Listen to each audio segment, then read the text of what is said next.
Praise. Salamat, choir, sa isang majestic medley na mga awit. Purihin ang Panginoon. Palakpakan po natin ang ating Panginoong Diyos. Noong nakaraang June 12 ay matend ako sa isang Philippine Independence Day celebration sa Philippine Embassy. Sinamahan ko yung akin pong apo na umawit doon sa Philippine Embassy. At salamat sapagkat meron tayong celebration ng 127th anniversary ng ating Independence Day. Kaya sasabihin po natin sa atin pong katabi, maligayang araw ng kasarinlan, kapatid. Pag hindi mo nabanggit, pag nahirapan ka, Englishin mo na lang, Happy Independence Day. Pag mukhang mas madali kaysa yung kasarinlan. Yun ang batian namin dun eh. Kaya kung nahihirapan kayo, kalayaan na lang. At yung kaya naman, Happy Independence Day po natin. Okay. Paalaala po mga kapatid, pero bukas, next Saturday, ang atin pong main hall 1 ay i-renovate na. At yun pong main hall 2 ang magiging available. So ang atin pong worship celebration ng Saturday ay gagawin po natin sa main hall 2. Ang youth naman ay dito po sa atin pong basement hall. Sana din po ay maging kabahagi po tayo. Alam ko na matutugunan yung mga malaking pangangailangan ng The Evangelical Church. At ito'y tinugunan ng ating Panginoon, nasa bulsa na lang ng katabi natin yung ating pong ibibigay. Kaya sabihin naman nasa kaliwat, nasa kanan, nasa bulsa mo pala, kapatid. Yung pagpapatapos. Yung pagpapatapos ng ating pong gawain. Okay. Bago po ako magsimula ng ating pong mensahe, magbibigay lamang po ako ng ilang paunawa o paglilinaw. Ang mga larawang ipakikita ko ay ginawa gamit ang artificial intelligence para lamang sa layuning paglalarawan at malikhaing paggamit na pantulong upang maunawaan ang mensahe. Hindi ito ginawa para linlangin o dayain ang sinuman. Hiningi ko din ang kaukulang pahintulot ng mga nasa larawan upang ito ay aking gamitin sa mensahe pong ito. Father's Day po natin ngayon, kaya meron po tayong photo booth. Pagkatapos ng ating pong worship celebration, pwede po tayong magpa-photo booth. At meron din po after ng ating pong mensahe ngayon, ay meron din po tayong kaunting sorpresa para sa mga kalalakihan po natin. Ang napili ko ay kay Nehemiah. Ang tanong ay, bakit kay Nehemiah? Alam naman natin ang istorya ni Nehemiah. Ito ay ang rebuilding of the wall of Jerusalem after 70 years of captivity. Pero meron pa ako nakita na mga principles. Doon sa history na yon ay meron pang mga history o kasaysayan at na pwede nating mga principles na pwede nating i-draw bilang celebration ng ating pong Father's Day. Pansinin po natin ang ating pong key verse sa 14 and 17. After I looked things over, sabi ni Nehemiah, I stood up and said to the nobles and officials and the rest of the people, don't be afraid of them. Remember, the Lord who is great and awesome, and fight for your families. Tingnan po ninyo, Tingnan po ninyo. Kung sino yung sinasabihan. Tingin ko, mga tatay ito Mga tatay ito. Kasi sabi, fight for your families, your sons, your daughters, your wives, and your homes. Kasi under attack sila ni Sanballat at ni Tobiah. At kumuha ng mga alagad yung dalawang yun para atakihin at pigilin ang pagtatayo ng wall of Jerusalem. Ngayon, sabi ni Nehemiah, in-encourage niya, hindi, ipaglaban ninyo ang inyong mga pamilya, ang inyong sambahayan. Pagkatapos sa verse 17, those who carried materials did their work with one hand and held a weapon in the other. Medyo gamitin po natin ang ating mga biblical imagination. Yung mga nagtatrabaho, normally, ang mga hawak niya, mga pantrabaho. Pero ito iba Ang nakalagay, sa isang kamay, ay yung weapon, yung pantrabaho, o yung gamit nila sa pagtatayo. Pero nasa kabilang kamay nila, ay yung weapon, o yung sword. Kaya sabi ko kay AI, mag-generate ka. Paliwanag mo sa akin, i-generate mo ang picture nitong Nehemiah chapter 4, verse 17. At ito yung mga lumabas, mga kapatid, na mga picture kung paano i-generate ng artificial intelligence. Yung mga nagtatayo ay mayroong gamit sa kaliwa at yun namang, meron namang naka-ready sila sa data. Yung iba ay nandirito yung kanilang sandata, pero ready sila makipaglaban anumang oras dumating ang atake. Ito pa ang ating pong mga larawan na nakuha. Ang layunin po natin sa mensahe pong ito, ang FCC. Ang FCC, ang mga tatay ng FCC ay magkaroon ng dual role. Katulad nito, builder and defender ng family. Meron tayong mga bagay ng obligasyon, na role sa ating pong pamilya. Meron tayong itatayo. Mga builders tayo. At hindi lamang tayo basta builders. Mga warrior, defender. Ipagtatanggol natin ang ating pong pamilya at ang ating pong sambahayan. Siguro magsisimula dito sa mga taong ito. Kayo na po ang bahalang mag-identify kung sino-sino itong mga ipapakita ko. Kayo na po ang bahalang mag-identify kung sino po yan.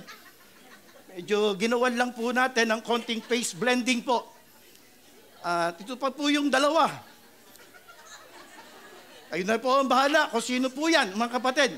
Pero palagay ko, hindi kayo magkakamali. Talaga si AI, hindi siya accurate. Hindi siya accurate.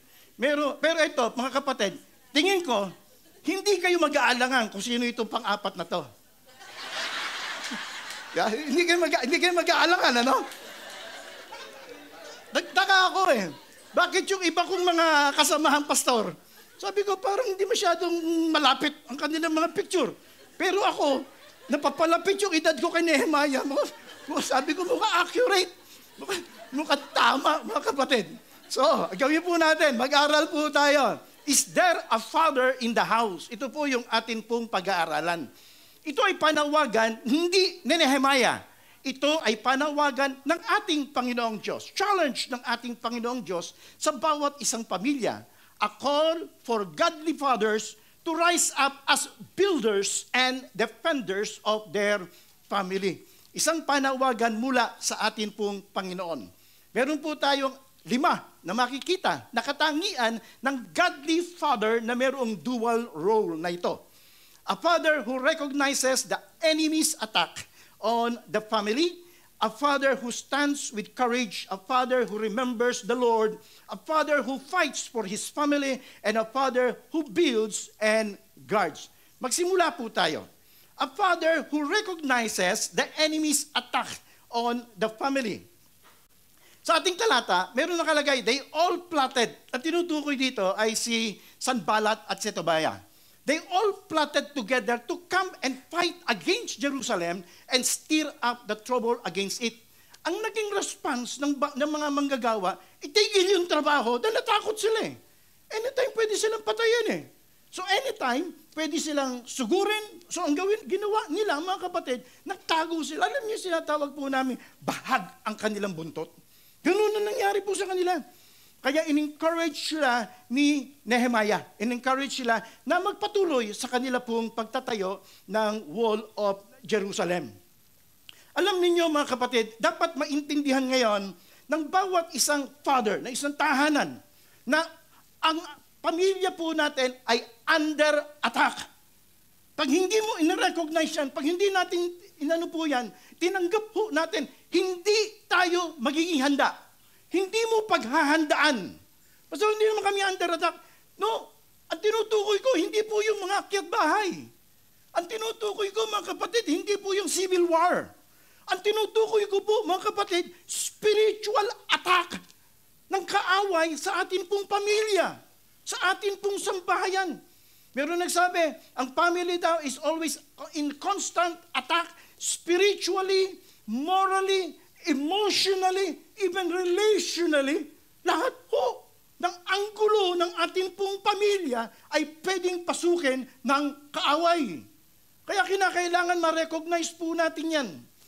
Just as Nehemiah's enemies try to sabotage the rebuilding, Satan's attack families today with, tinignan ko yung 4. Number 1, division. Pagkakahati-hati ng pamilya.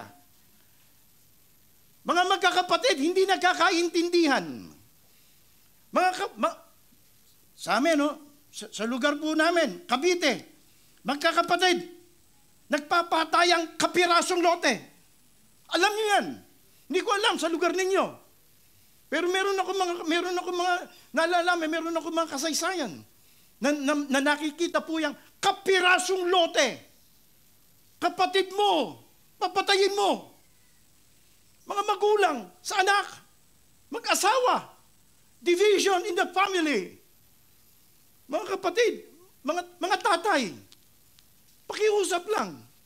Bantayan po natin yung ating pong sambahayan. Dapat ma-recognize po natin. Inaatake na ng diablo yung pamilya ko. Tayo ka! Pakipaglaban mo. Ano magbawalang bahala ka na lang? Pababayaan mo na lang? Ang paghahanda, mga kapatid, sa atake ng kaaway, hindi po yung pag malalaki na po ang anak ninyo. Paliliwanag ko po sa inyo mamaya yan. Yung instruction. Bata pa lang, Pastor, kailan ko dapat turuan yung aking mga anak? Sabihin, tatanungin kita, ilang taon na yung anak mo? 2 taon. 2 taon ka nang huli. 2 taon ka nang huli. Bata pa lang, ang anak mo, pwede mo nang turuan. Hindi yung tuturo ng computer, hindi yun. Meron kanya-kanya antas ng pagtuturo sa mga bata. At sa paghahanda sa mga bata, deception through values and worldly ideologies. Open na open, mga kapatid, ang social media. Minsan nakakala natin, binabantayan natin ang ating pong mga pamilya against outside attack. No, nasa loob na pala ng pamilya mo. Nasa loob na pala, nasa computer. Hawak na pala ng anak mo. Nasa gadget na. Yung atake ng kaaway. Nilalason yung anak mo ng iba't ibang mga ideologies. Alam niyo mga kapatid kung bakit medyo ko ngayon dito? Dahil tinatalakay po namin ito sa house or home. Galing kami dito ngayon. Tinatalakay po namin yung 6 and 7 na paksa ng house or home. Napapasok ng kaaway, napapasok ng diablo, hindi mo napapansin. Pinagkatiwalaan tayo ng Diyos bilang mga ama kung paano po natin babantayan ang ating pong pamilya. Distraction, masyadong busy, masyadong abala na sa trabaho, misplaced priorities.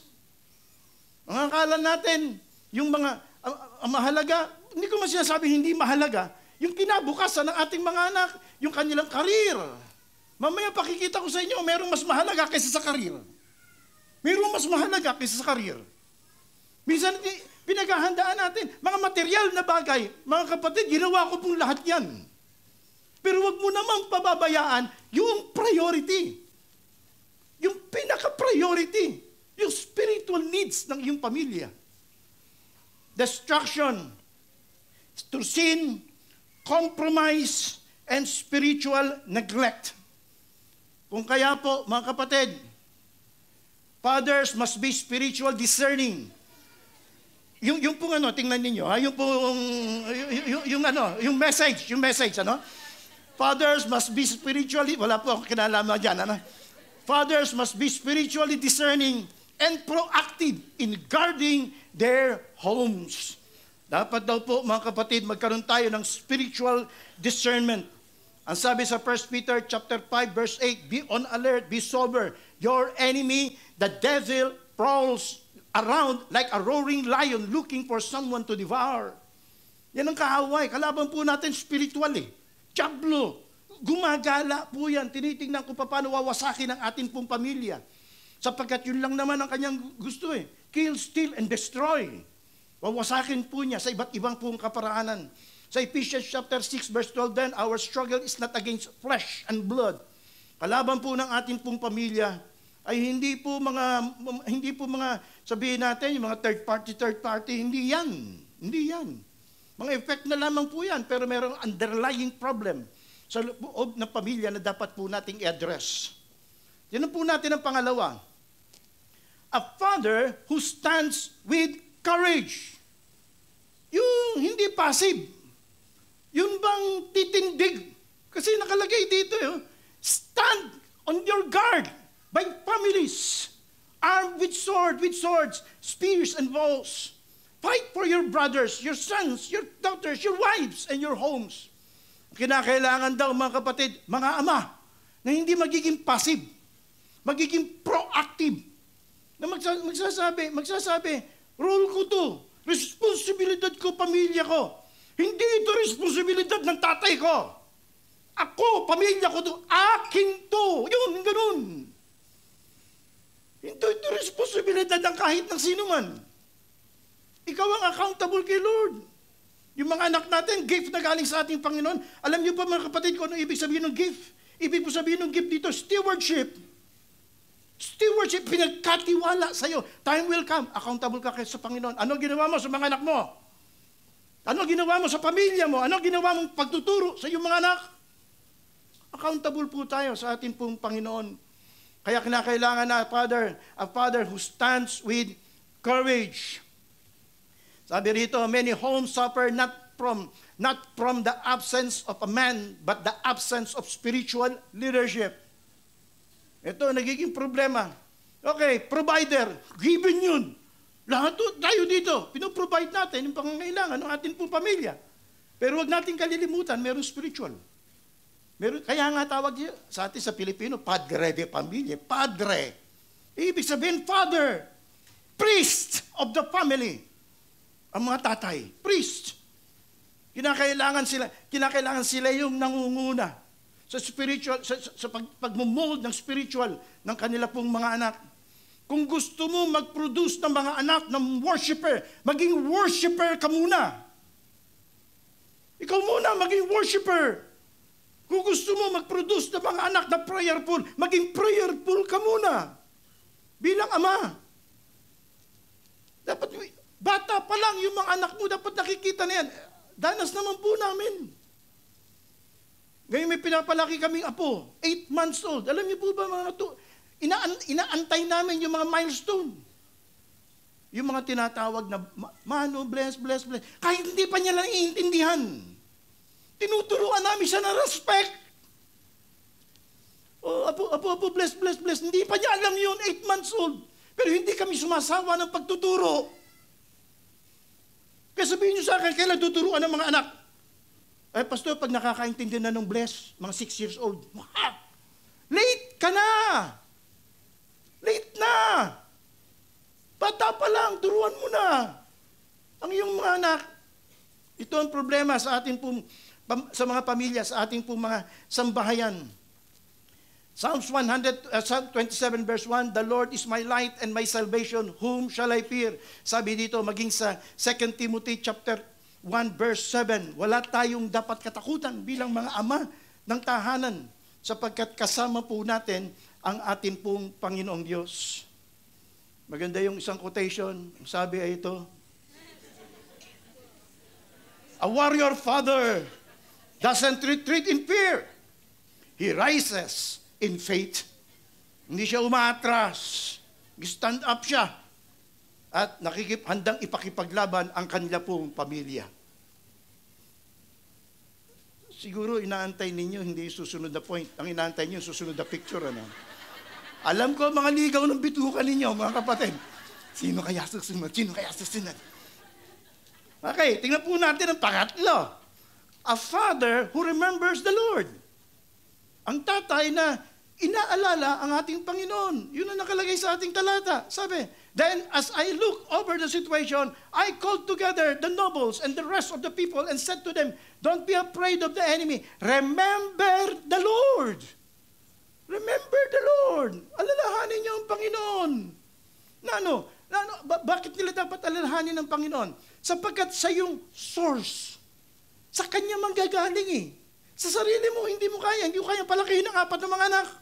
Hindi po namin kaya. Robor kami sa pagpapalaki sa mga anak. Wala po kasi eskwelahan eh. Walang eskwelahan. Meron po ba kayong nabalitaan na eskwelahan ng mga magulang? Wala. yung lang pagpapalaki natin sa ating mga anak, minamahal na lang po natin yan eh. Kaya mapalad kayo sa FCC. Tinuturo po namin ito. Hindi ko lang alam bakit hindi umattend yung iba. Samantalang, libre naman yan. Pag mayroong mga seminar tungkol sa parenting, mayroong mga seminar tungkol sa couple, atinan niyo po yan mga kapatid.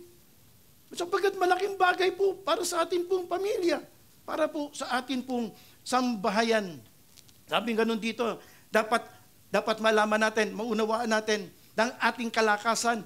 This is the source of our strength and the strategy. Nehemiah reminded that the people to focus on God, not on the threats. Ang tingnan po natin yung mga magulang natin, yung mga tatay tayo, hindi tayo sa ating sariling lakas, hindi tayo sa trabaho natin, hindi tayo sa mga bagay na pwede po nating asahan, material na bagay, sapagkat lahat ng yan pwede pong mawala. Pwede pong mawalan lahat yan. Pero ang ating Panginoong Diyos, ang grasya ng ating Panginoon, sapat upang tugunan ang ating pong mga pangangailangan. A father must constantly realign his heart to God and draw strength from God. Pakaganda na mayroong mga ama ng tahanan na hindi nahihiyang makita ng mga anak na nagpe-pray. Na hindi nahihiya na nakikita ng mga anak na nakaluhod at nananalangin. Na hindi nahihiyang ipakita sa kanilang mga anak na humihingi ako ng tulong sa Diyos, anak, dahil sa sarili ko, hindi ko kaya. Hindi ko kaya. Ito ang mga godly father na kailangan natin. Remembering the Lord. Inaalala ang atin pong Panginoon. Spiritual headship begins with submission to the Lord. Maganda yung sa Proverbs, sabay-sabay nga po nating basahin. Proverbs 1 to ready read.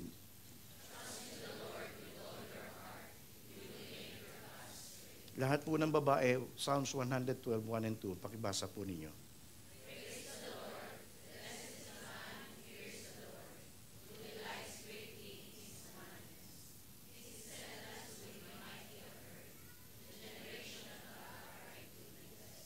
Alam niyo, kine-claim ko to eh.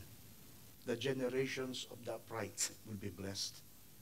Yung bang kahit wala ka na, alam mo na yung susunod mong henerasyon, yung aking mga anak, yung aking mga apo, kung di ba dumarating ang ating Panginoon, pagpapalain ng ating Panginoon. Paano mangyayari yun? Kapag ginawa ko yung part ko. Kapag ginawa ko yung parte ko, na idedepende ko sa ating Panginoong Diyos. Ang lahat. Ito na.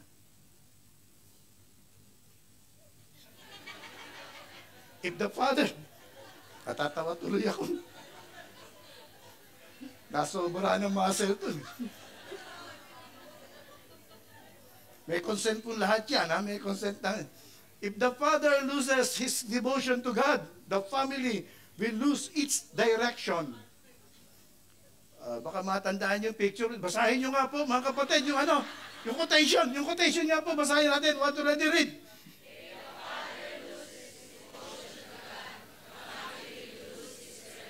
Yan, ano natin yan, tandaan po natin yan. Pagka nawala yung ating devotion sa ating Panginoon, ang tendency po niya, hindi tayo maasa sa Diyos, ay mapapariwara po. Isa na lang. Number 4, a father who fights for his family. Ito naman, mga ipinakikipaglaban ang kanila pong pamilya. Kasi yun ang sinabi, ulitin lang natin, no? Then fight for your brothers, your sons, your daughters, and your wives, and your homes. This is not a physical violence, but a spiritual warfare. Hindi po tinutukoy nito ay ang, sino ba yung mga kalaban ng pamilya namin? Yung ibang lahi, yung ibang mga hindi yun ang kalaban. Hindi, spiritual warfare po yan. Kung kaya dapat nakahanda ang bawat isang ama ng tahanan kung paano pakikipaglaban ng kanila pong sambahayan. 1 Corinthians chapter 6:10, nakita po dito ng kalaban natin na hindi po laman at dugo. Be on your guard, stand firm in faith, be courageous, and be strong. Tingnan lang natin ang Nehemiah chapter 3. Yung 4 na talatang ito. Sa 3:10, 23, 28 and 29, 3:30. Tingnan natin ang mga highlighted. Ang nakalagay, ganito. Pag binild mo, yung naka-assign na builder, mga kapatid, sa tapat ng bahay niya.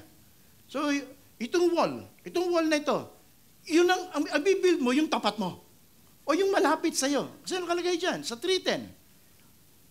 Jedediah, son of Harumat, repaired opposite his house. Ganun din sa 23, in front of their house. Sa 28-29, each opposite his own house. Opposite, living his quarter. Tanong, ano logic nito? Ano logic nito? Siguro sabihin, pastor, parang hindi na siya magbabiyahe. Totoo naman. Walang problema. Pero meron akong nakitang dalawang dahilan.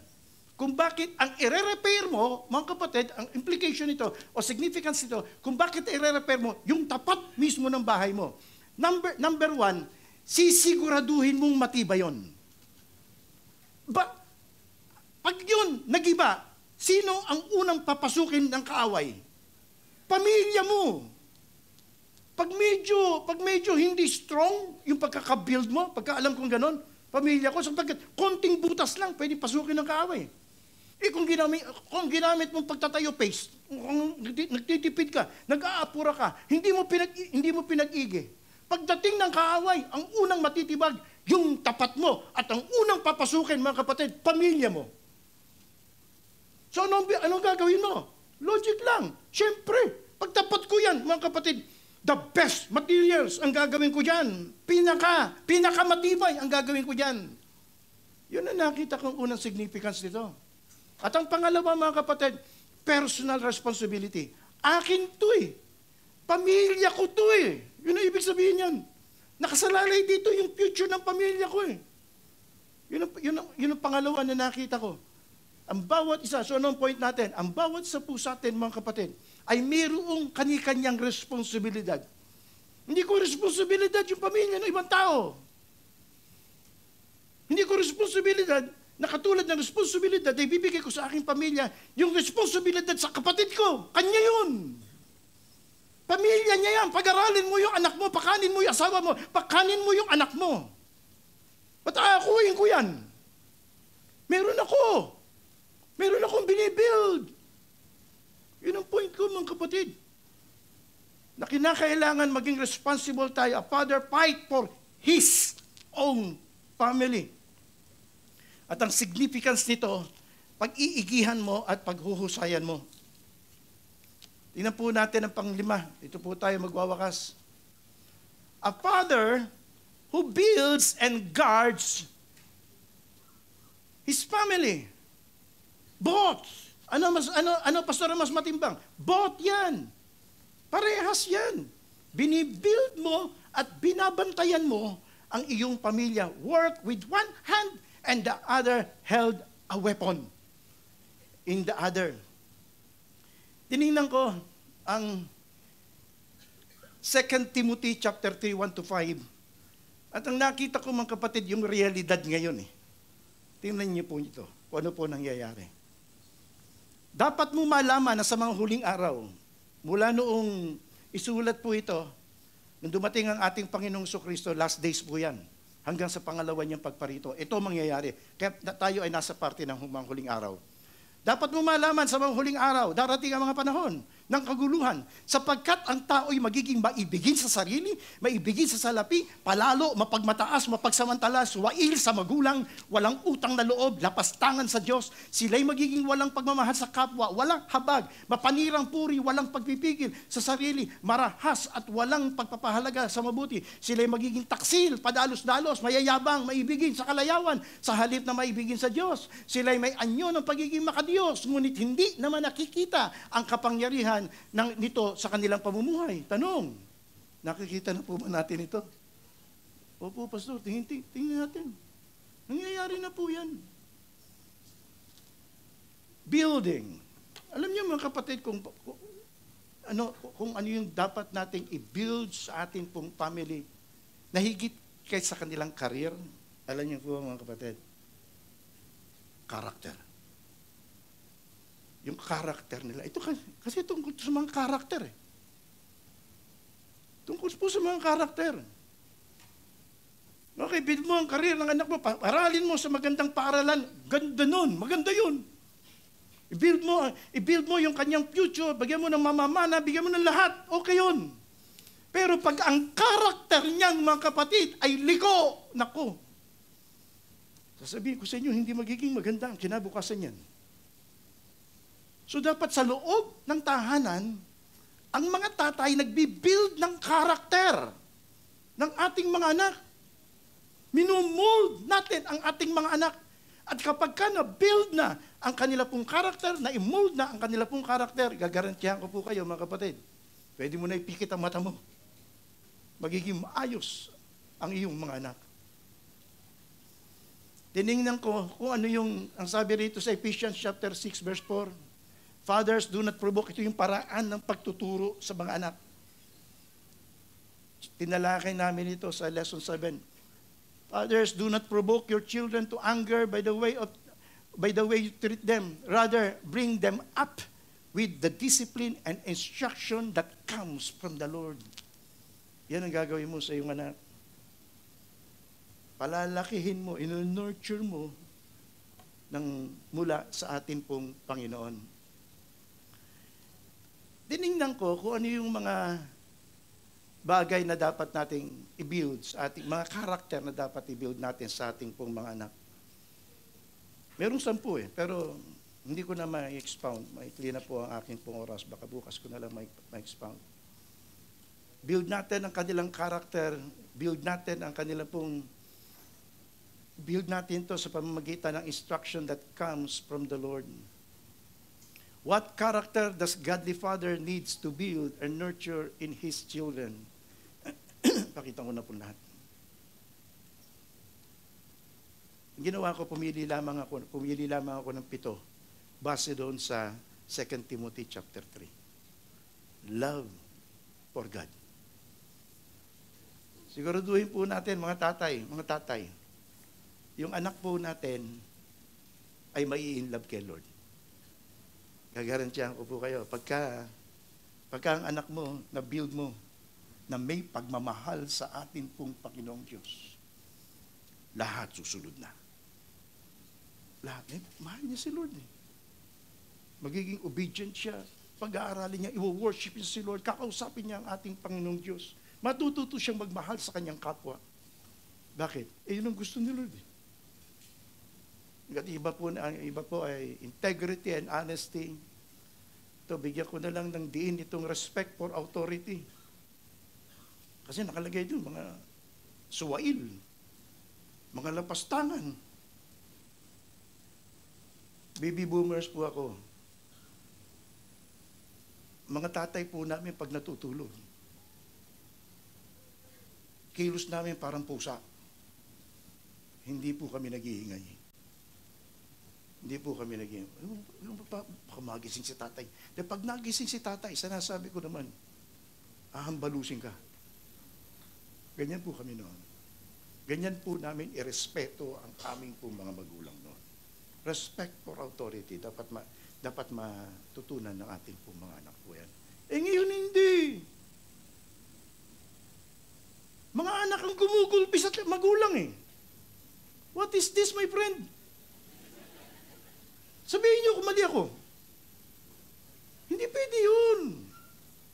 Sa bahay pa lang, alam mo kung sino dapat katakutan.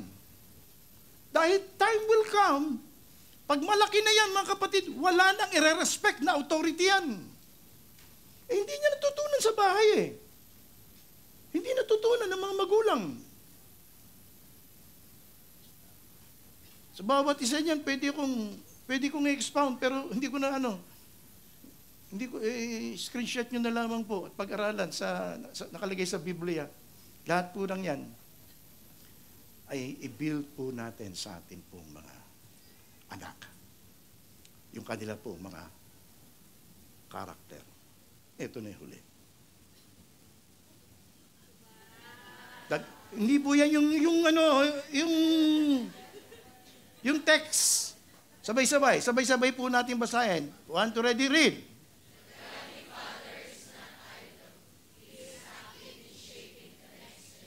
Hindi daw tatamad-tamad ang mga father, ang mga active father, kundi siya ay busy sa proactive. Ginagawa niya ang lahat ng paraan sapagkat minumold niya ang hindi lamang future ng kanyang mga anak, yung future ng generation. Conclusion po natin, panawagan ng Diyos, is there a father in the house? Father na magiging builder, father na magiging defender, father na magiging warrior, na ipagtatanggol ang kanyang pamilya laban sa lahat ng atake ng kaaway. Nire-recognize niya ang reality na merong kaaway. Inaalala niya ang ating Panginoon. Handa niya ipakipaglaban ang kanyang pong pamilya. Both builds and guards, and a father who leads with integrity. Let's not just be a man in the house. Let's be fathers for the house. One prayer po natin. Lord, raise up fathers who will stand in the gap. Teach us to build our homes with wisdom and guard them with your word. Help us to lead with courage, serve with humility, love with passion. May every father rise as a warrior, faithful to you, and fierce in protecting his family. In Jesus' name. God bless us all. Happy Father's Day po.